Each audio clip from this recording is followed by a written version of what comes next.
Purnamada Purnamidam Purnaha Purnahudachyate Purnahasya Purnamadahya Purnamavaha Vashishyate Shanti Shanti Shanti. Hello, good morning. Welcome. Today I've entitled this Retreat Discipline and Surrender, which are two concepts that work together and are important on their own.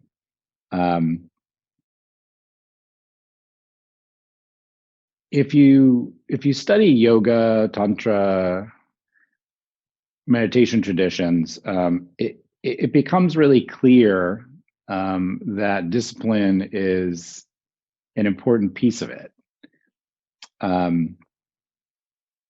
We must strive if we want to get anywhere, which of course is always a little confusing because then people keep telling you to surrender, which we'll get to in a minute.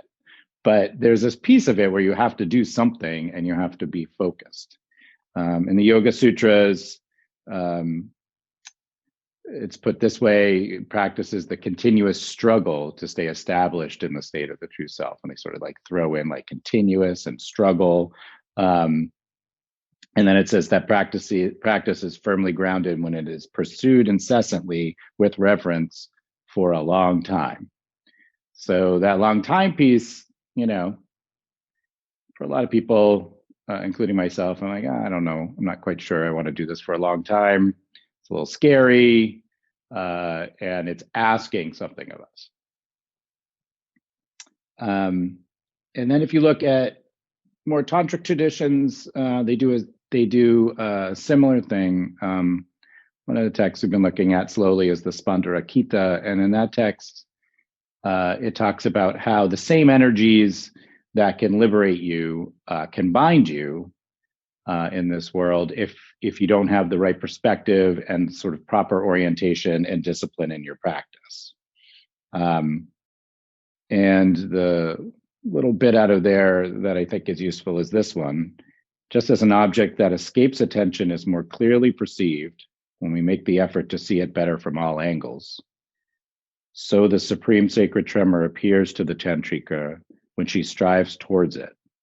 In this way, everything is in tune with the essence of her true nature, which is basically saying, if you don't strive towards it and use your practice to look at yourself from all angles, you're going to have a little trouble expanding in your meditation practice. So we must direct our mind in some way. And that practice itself is discipline. And I think the issue with the word discipline is probably because the way we've grown up and heard it in other contexts, it doesn't sound very fun. And for a lot of us, that is a little off-putting, I think, at times. And sometimes we might feel like it's not something we really want to be immersed in. Like it's more like something we want to get through. Like I'm going to have the discipline, I'm going to get this thing. But I look at it slightly differently. Discipline is more the willingness to maintain our perspective that we've gotten either through texts or teachers or meditating itself.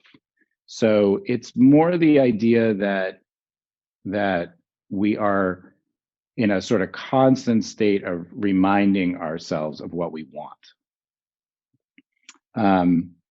It's not the same thing as doing things we don't want to do. It's actually the complete opposite. It's the constant remembrance to remind ourselves to do what we actually want to do. So I think if we kind of frame it in that way, it's a little easier to have discipline because you're like, right, this is what I actually want.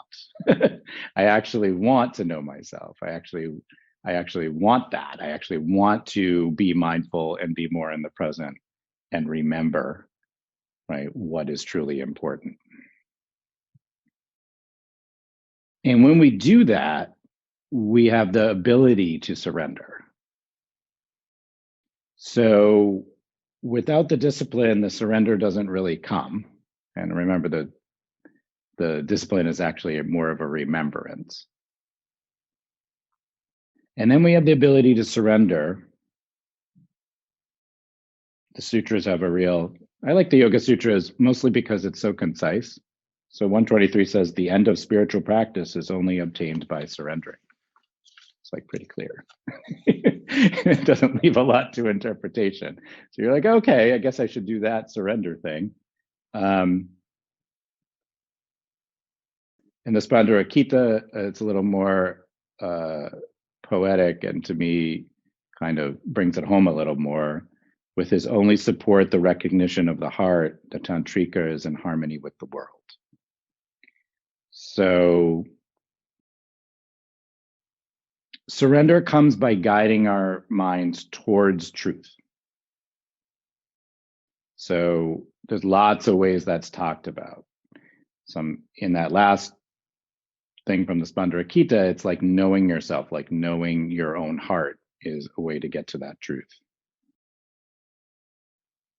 Truth is the present. Truth is the oneness of all things, and especially our ability to see the interconnectedness of things. So to surrender, we need enough orientation and discipline to remember that we're kind of moving in that direction of oneness. And to feel that surrender,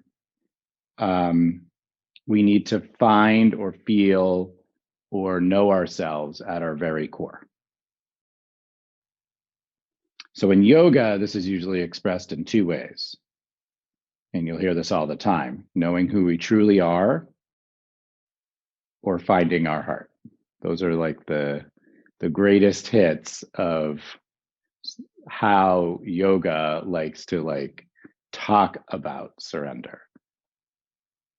So we meditate to do this, and we meditate to know ourselves, we meditate to find our heart, we meditate to find ourselves at our core. And the only way to do this is to constantly help the mind orient towards what it actually wants.